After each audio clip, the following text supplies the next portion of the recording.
안녕하세요. 함께행복왕래의 정유한 목사입니다. 9월 27일 아침 기도회 시작하겠습니다. 출애굽기 21장 12절에서 36절의 말씀이 오늘 본문인데 저희는 12절에서 17절까지 그리고 28절에서 30절까지의 말씀을 함께 보겠습니다. 사람을 때려서 죽인 자는 반드시 사형에 처하여야 한다. 그가 일부러 죽인 것이 아니라 실수로 죽였으면 내가 너희에게 정하여 주는 곳으로 피신할 수 있다. 그러나 홧김에 일부러 이웃을 죽인 자는 나의 제단으로 피하여 오더라도 끌어내서 죽여야 한다. 자기 부모를 때린 자는 반드시 사형에 처하여야 한다.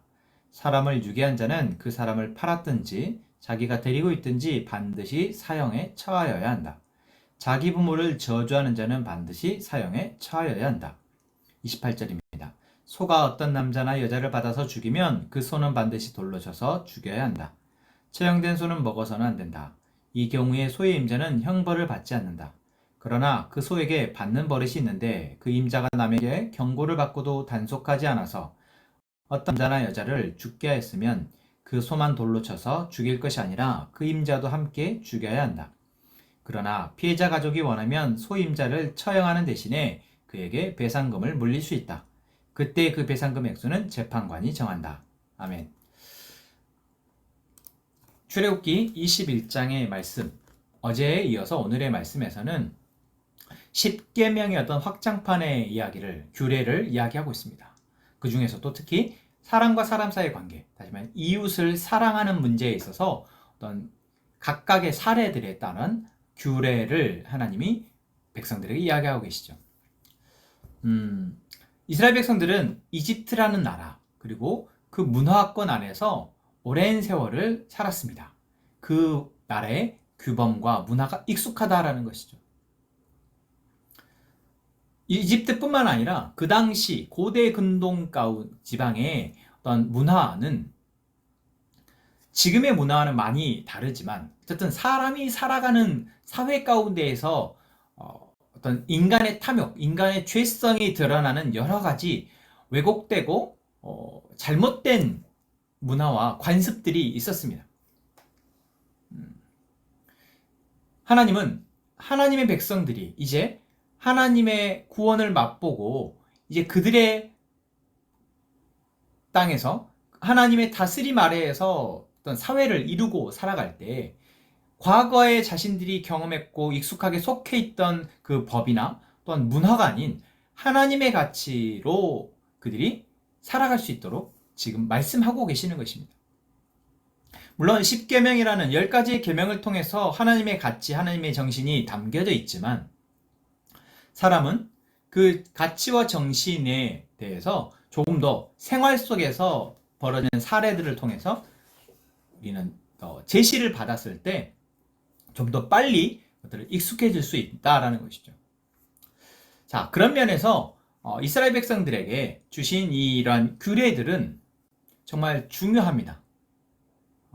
그리고 이 규례들은 하나하나의 사례에 대한 어떤 답안을 제시했다라는 측면에서 중요한 것이 아니고 우리가 이러한 각각의 규례들을 통해서 하나님의 어떤 10계명에 담겨져 있는 그 원리들을 좀 더 실생활에서 우리는 발견할 수 있게 된다라는 면에서 중요합니다. 그래서 우리는 한 사례 한 사례에 대해서 우리가 이 규례를 이렇게 말했으니까 이렇게 지켜야겠다라는 측면이 아니고 이 규례를 주신 하나님의 마음을 생각할 수 있었으면 좋겠습니다.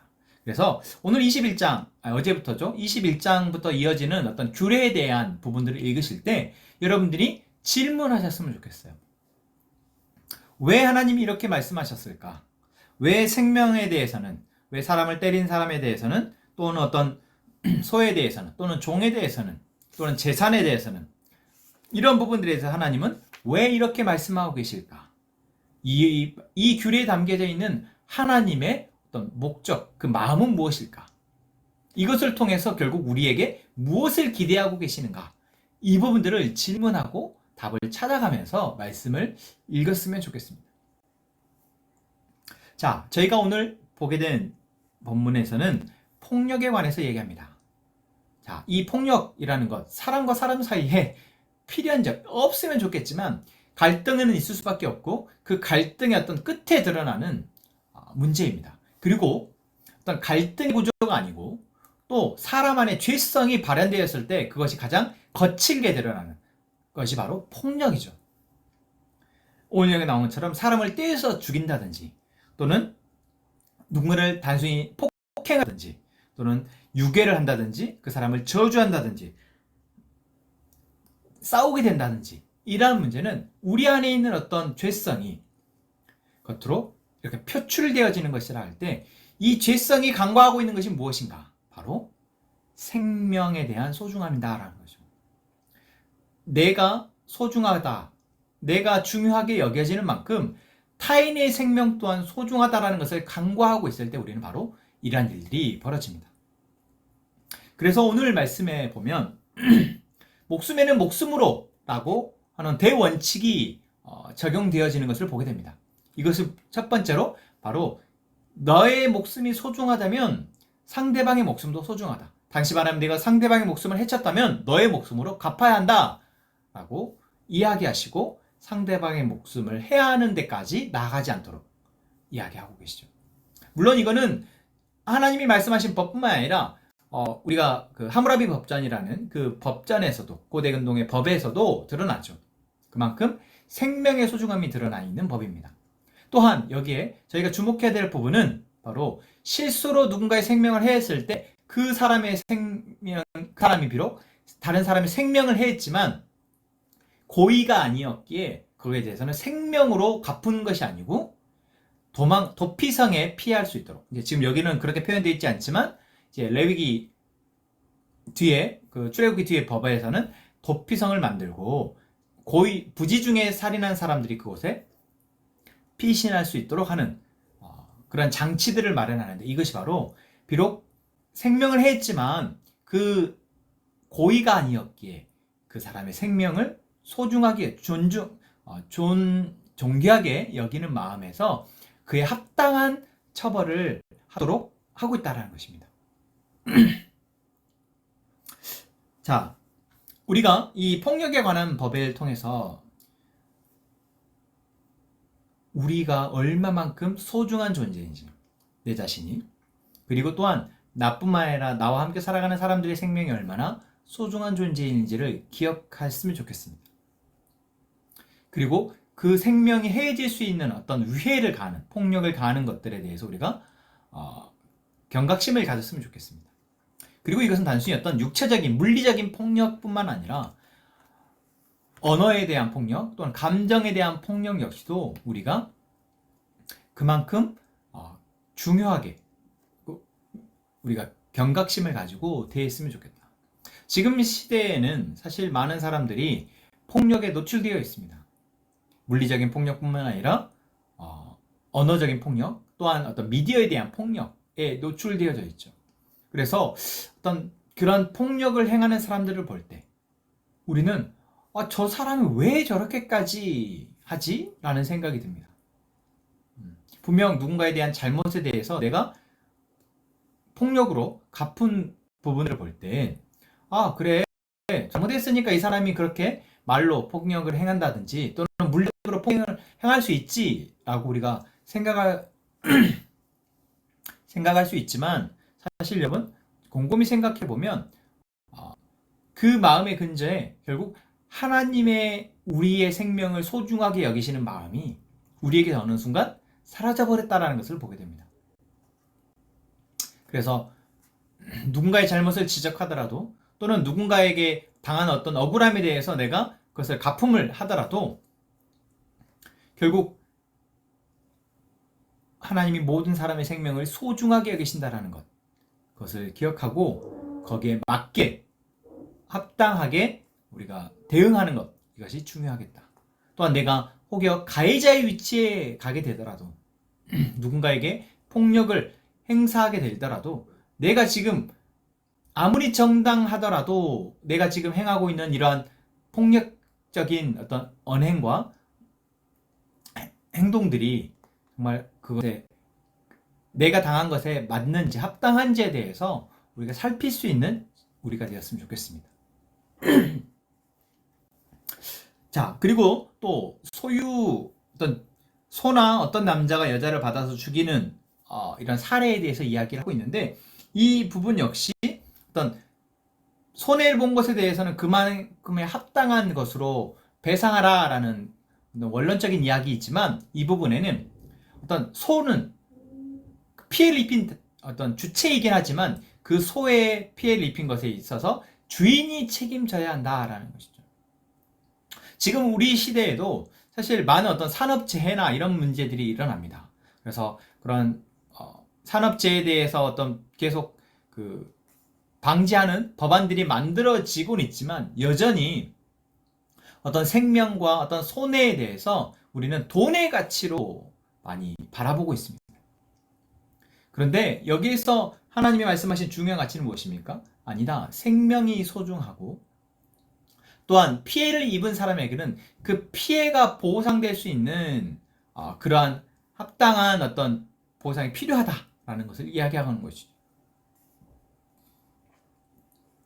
이 부분을 통해서 우리는 하나님은 결국 우리 안의 죄의 문제에 대해서 해결하시고 싶으시지만, 한 번에 해결하시고 싶으시지만, 그 죄의 문제가 해결되는 방식이 어떤 노아의 홍수의 심판이나 또는 소돔과 고모라의 어떤 심판, 불의 심판이 아닌, 하나님의 백성들이 하나님의 가치를 알고 그 가치로 자신의 삶을 또는 사회를 바꿔나가고 변혁해 나아가면서, 그 방법을 통해서 하나님은 하나님의 나라를 확장해 드러내신다라는 거, 저희가 살필 수 있었으면 좋겠습니다.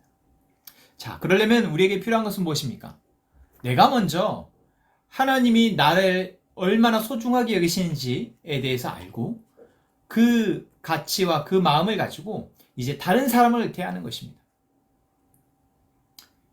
그리고 이것이 어떤 우리의 크리스천의 문화가 되어지고, 이것이 우리 사회에 잘못되어져 있는 규범과 관례들을, 문화들을 바꾸어내는 데까지 나아갈 수 있도록 우리가 힘써야 한다라는 것이죠.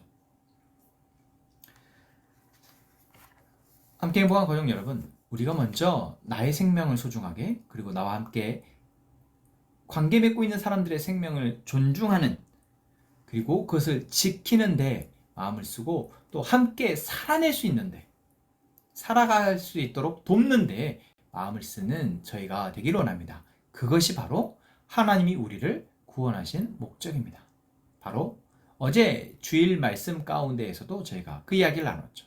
하나님 우리를 택하신 목적, 그것은 바로 이 세상에 하나님의 선함을 드러내기 위함이다라는 것.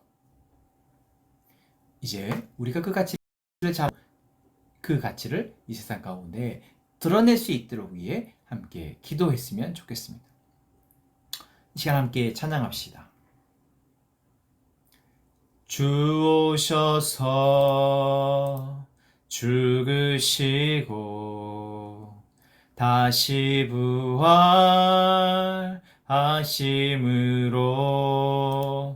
이미만 하나님 나라, 하나님 나라. 다시 한번 고백합시다.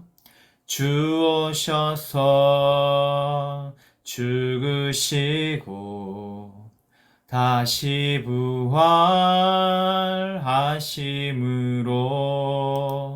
이미만 하나님 나라, 하나님 나라. 주님 다시 오실 때 회복되고 완성되어 영원까지 이어질 나라, 하나님 나라. 우린 그 나라에 속한 사람들, 이 세상 속에 살고 있지만, 우린 그 나라의 증인된 자들, 전혀 다른 삶을 살아가네. 우린 그 나라에 속한 사람들, 이 땅을 밟고 살아가지만